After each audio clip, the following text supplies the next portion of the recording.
Cinema చూసాకే వెళ్తానని అల్లు అర్జున్ చెప్పారన్న పోలీసులు. సంధ్యా theatre ఘటనపై పూర్తి స్థాయి ప్రెజెంటేషన్.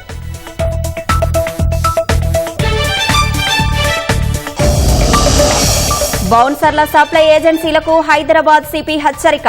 పోలీసుల పట్ల అనుచితంగా ప్రవర్తిస్తే తాట తీస్తామని హెచ్చరిక.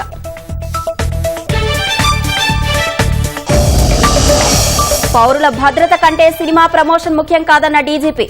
అందరూ బాధ్యతాయుతంగా ఉండాలని సూచన.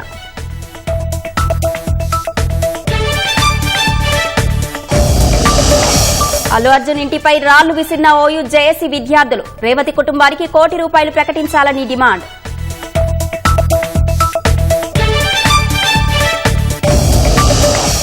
ఎవరిని కించపరిచేలా పోస్టు పెట్టొద్దని ఫ్యాన్స్ కు అల్లు అర్జున్ విజ్ఞప్తి. ఫేక్ ఐడీలతో దుష్ప్రచారాలు చేసే వారిపై చర్యలుంటాయని వెల్లడి.